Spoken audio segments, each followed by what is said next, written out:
Hello everyone, today I'll be doing a video on my guppies. You can see down here, got plenty of fry, and today I'll just be scooping them out into this little plastic container here, and just seeing which fry I'm going to keep in here and which ones I'm going to move to another tank upstairs. Should probably mention as well this little tub here. The purpose of it is to breed assorted guppies. So I want genetic variation to an extent. Colors and stuff is fine, but I don't want bent spines. So essentially, I am natural selection, and I'm going to select some guppies today. So I'm just going to net a few out, and I'll show you what it looks like from the side.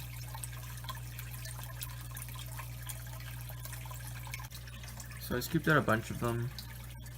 I don't know if the camera's going to focus on the fish, or if it's just going to focus on that food in the back. I'll remove the food. But the main thing I want to check for is straight spines right now. And you know, just looking at them, the majority of them seem pretty good. Some of them are a little bent back, but that's not too big of a worry. The last time I did this, I actually had spines that were like zigzaggy, so these guys look okay.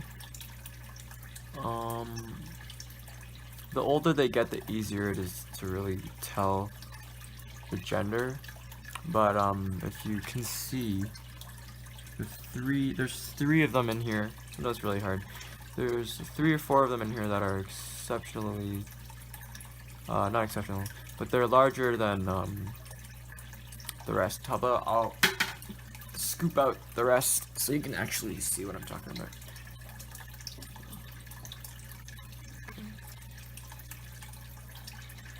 This is very hard to do from my side, so I'll go from there.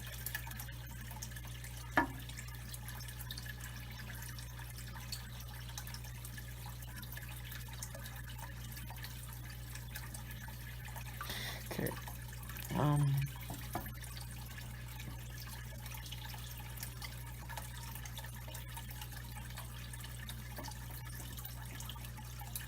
These guys are really easy to scoop out because they just kind of swim into the net.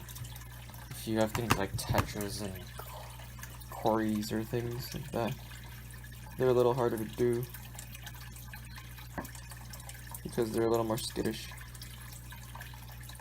As skittish as these guys get, like, it's still super easy to isolate.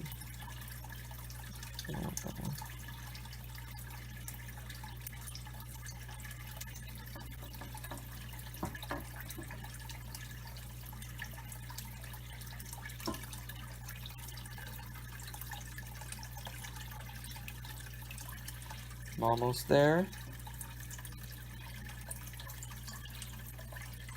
Actually, looking from above, you won't be able to see it on the camera, so I'm not going to pick it up, but there's a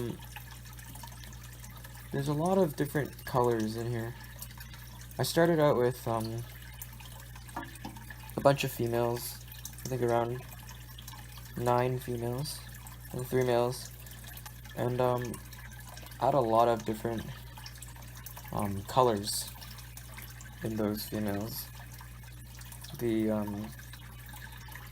have some yellows, greens, blues, reds, and oranges.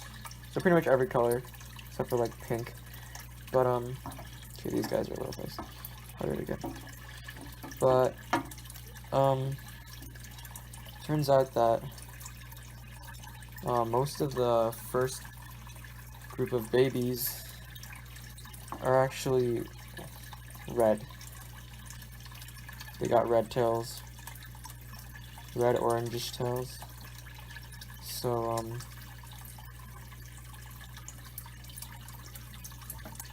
yeah, interested to see what's gonna come out. Yeah, so I was saying I can see some like black tails are gonna come out and some green tails. I don't know if it's sorry,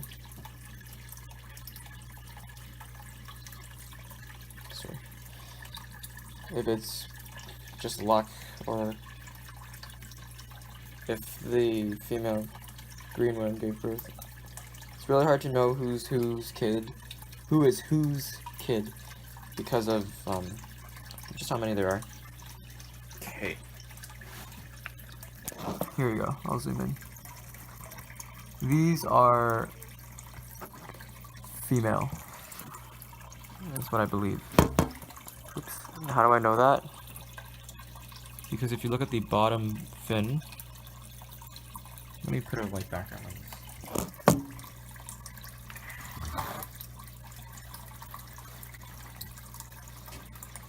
Okay. Now where's the fish? They're over here. If you look at their bottom fin, it's kind of like rounded at the back bottom fin. I don't know how well the camera's picking it up, but I guess I'll scoop out a male to have like this contrast with.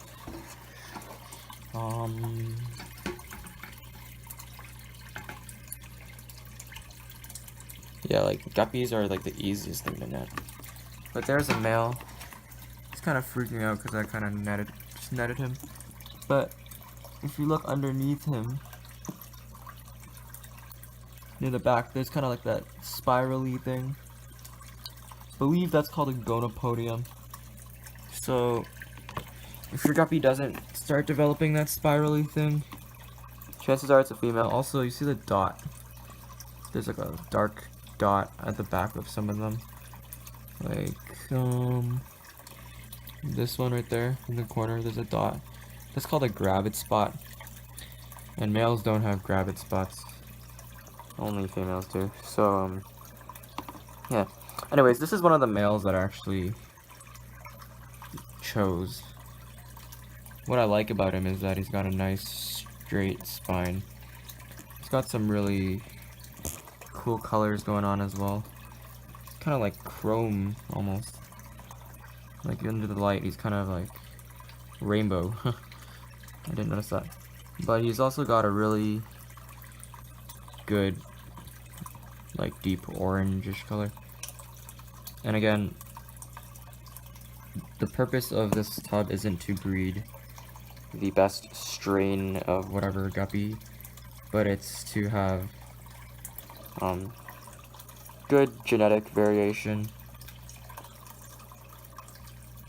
and pretty much like of good genes. Like, I don't want a variety of bad genes, because that would just be that just suck. And what I mean by bad genes is like bent spines, small fins, dull colors. So I think when some of these females get older, I might move some of them to another tank because their colors aren't showing too great. So I'm gonna pour these guys back in now. I guess I might as well show you the setup. I don't think I've ever explained that. So, kind of wanted it to look okay, look nice. So I built this kind of like wooden boxy thing for it, and I have like suspended fluorescent lights. An Eheim heater. This bucket or tub, I believe, is 55 gallons in total.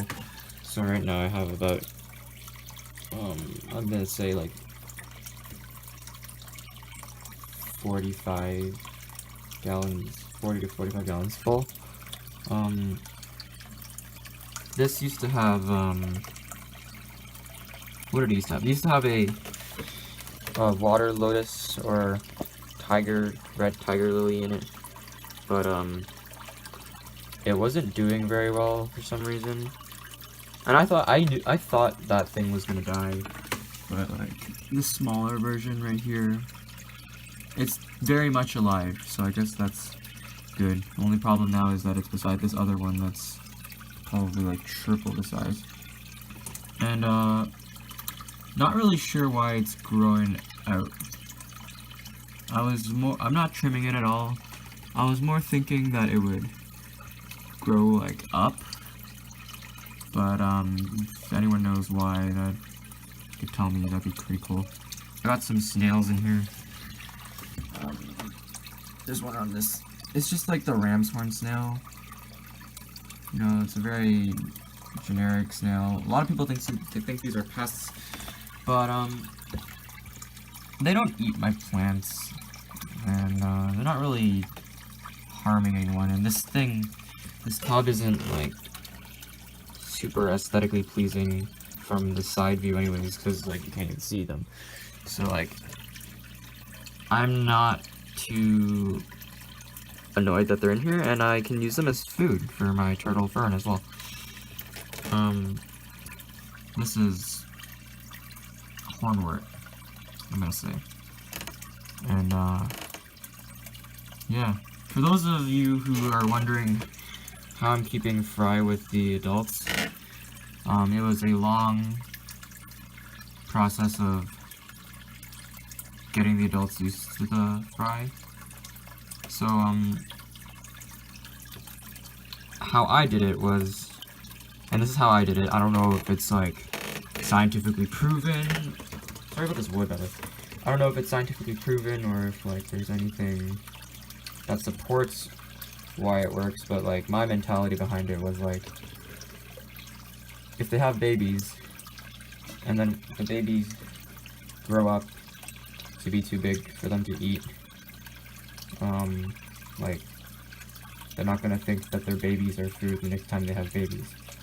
So for the first month or so, I had this place like completely covered in like fake floating plants, and the babies grew up and they kept having more babies, and I was kind of panicking because I was worried that there'd be too many babies and they would start eating them all, but they all grew up and now they're okay with their babies. There's some really small ones down there too. It just took a while to get them conditioned to the fact that these were their children and not dinner. So yeah, that's how I did it. Let me know if there's any other way to do it, but I really don't think there is. There's a bristlenose pleco. You can see blue eyes, and it's pooping. Yummy. There's actually 2 in here, which is why there's this random piece of driftwood covered in moss. Yeah, so these lights up here, these things are on for like 12 hours a day. So there was a lot of algae, but I put these 2 bristlenose plecos in, and they kind of just all disappeared. Not because I wanted an algae eater. It was kind of an impulsive buy. Like, I saw them at the fish store and they were really good looking, so. And then it was a good deal, so I just picked them up. What else? So, I have these. This thing's annoying. I have these buckets here. Tubs. They're planters, I think. Window planters. Yeah, there's plants in here. I don't know what they are. These are like. This thing is a fern of some sort, I think. And it goes nuts and sheds all over the water. Whoops. There we go. This is some sort of fern. Just dump these leaves in. Whoa! There's something growing out there. This fern is starting to take over. But anyways, yeah. This thing, I don't know what this thing is, but it likes to grow up. So I'm thinking I might put like some sort of structure for it so like this doesn't happen. And it has these nice little purple flowers that I don't know if it's a problem or not. Look, a lot of these are shriveled. But I'm not sure if this is an annual plant or a perennial plant. And I really don't know anything about plants indoors, so I don't know how long this thing's gonna live. or if it will even die or anything.